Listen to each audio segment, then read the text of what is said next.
अब समझ में आया कि हमारी कुंडली क्यों कहाँ से शुरू होती है।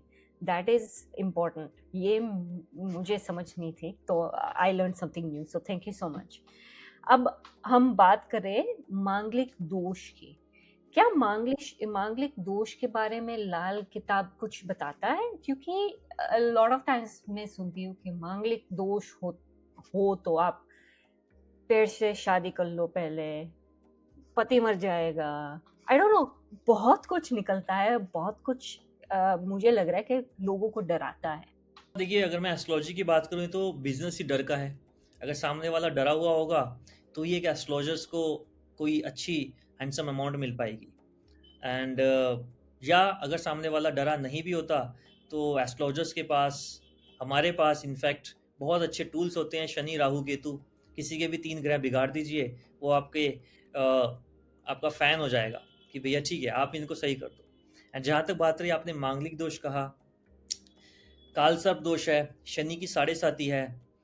ये 3 दोष ऐसे हैं जो हर एस्ट्रोलॉजर किसी ना किसी कुंडली में कहीं ना कहीं ढूंढ ही लेगा। 70% ऑफ दी हॉरोस्कोप्स आर मांगलिक, अगर मैं कुंडली मिलान की बात करूं तो और 30 to 40% हॉरोस्कोप्स के अंदर कहीं ना कहीं आपको आंशिक या पूर्ण तौर पे मांगलिक दोष देखने को मिल जाए, और सॉरी, कालसर्प या शनि की साढ़े साती मिल जाएगी। एंड शनि की साढ़े साती तो एक ऐसा एस्पेक्ट है जो कोई भी पर्सन छोड़ ही नहीं सकता। उसकी लाइफ में 2 बार तो एटलीस्ट शनि की साढ़े साती आएगी ही आएगी। तो इट मीन्स इस तो प्री डिसाइडेड है ना कि भाई आपको एक चीज का स्ट्रगल फेस करना ही करना है, तो क्यों चिंता करनी है।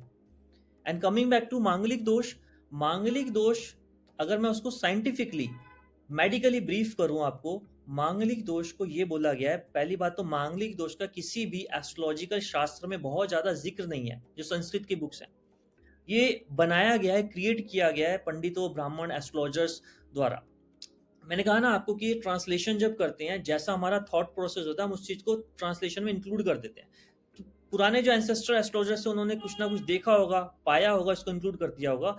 क्योंकि जो भौम दोष है, मंगल दोष यानी कि मांगलिक दोष, वो आपके अंदर अग्रेशन को क्रिएट करता है। आपके अंदर जो वात पित्त कफ होता है, उसमें से पित्त की कैरेक्टरिस्टिक्स को बढ़ाता है। इससे बॉडी में अग्रेशन आता है। वो अग्रेशन आपके गुस्से में भी आ सकता है एंड आपकी सेक्सुअल डिजायर्स में भी आता है। इसीलिए बोला जाता था कि इसका विवाह 28 या 28 साल की उम्र के बाद कराइए। क्या 28 साल की उम्र के बाद वो मंगल मंगल दोष खत्म हो जाएगा, मंगल सही हो जाएगा? नहीं। 28 साल की उम्र पे उसको मैच्योरिटी लेवल आ जाएगा एंड वो सेक्सुअल एजुकेशन जो पहले मिस होती थी, उसको कॉमन सेंस के तरीके से समझ लेगा।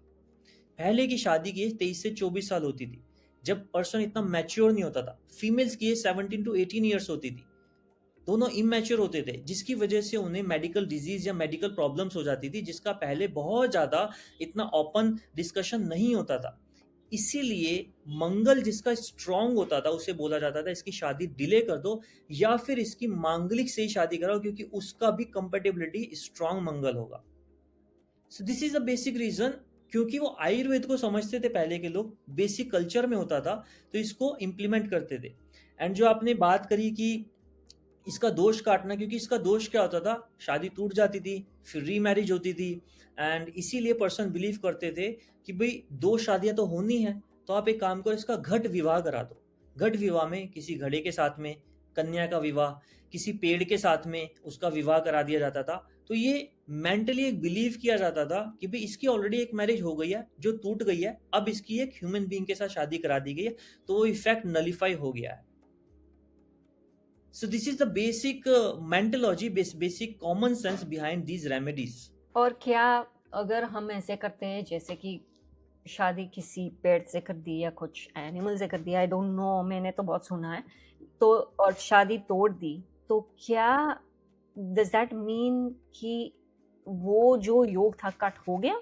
कट हो गया, बिल्कुल हो गया, बिल्कुल वो योग कट हो गया। क्योंकि देखिए, मैंने आपको दोबारा कहा, जितनी भी ये रेमेडीज हैं, कि यहाँ इम्पैक्ट करती हैं। अगर मैंने वो विवाह नहीं किया होता, तो मेरे माइंड में एक जो इमेज बिठा दी गई है कि मेरा पहला विवाह टूटना है, तो वो टूटता ही टूटा। क्योंकि मैं उसको यूनिवर्स से अट्रैक्ट कर रहा हूँ ना, उस चीज को मैं उस चीज की बार बार डिमांड कर रहा हूँ। तो जो भी रेमेडीज हैं वो आपको साइकोलॉजिकली फिट के लिए बनाई जाती थी। जैसे ही उसका विवाह उस घट से गया, वो उससे थॉट एलिमिनेट हो जाएगा। अब वो विवाह टूटना हो या ना टूटना हो उसके बारे में सोचेगा नहीं, फ्री रहेगा। अगर वो फ्री रहेगा, बोला जाता है ना कि चिंता और चिता में सिर्फ एक बिंदु की फर्क है, एक मात्रा का फर्क है, तो वो उसकी चिंता करेगा ही नहीं, वो उसके बारे में सोचेगा ही नहीं। तो ये सिर्फ यहाँ माइंड पे, थॉट प्रोसेस पे काम करती हैं रेमेडीज आपकी। सिंपल सी चीज़ है अमन जी, मैं आपको बताऊं, अगर मान लीजिए मैं आपको एक पीस ऑफ पेपर दे दूं तो आप उसे इजीली फाड़ देंगे, आपको कोई पेन नहीं होगा। बट वही पीस ऑफ पेपर अगर मेरे लिए मेरे पिताजी की तस्वीर होगी, मैं उसे फाड़ नहीं पाऊंगा, क्योंकि अब वो पीस ऑफ पेपर नहीं है, वो मेरे माइंड में एक ह्यूमन बीइंग है जिसकी मैं डिसरिस्पेक्ट कर रहा हूँ। तो रेमेडीज इसी तरीके से आपको इफेक्ट करती हैं।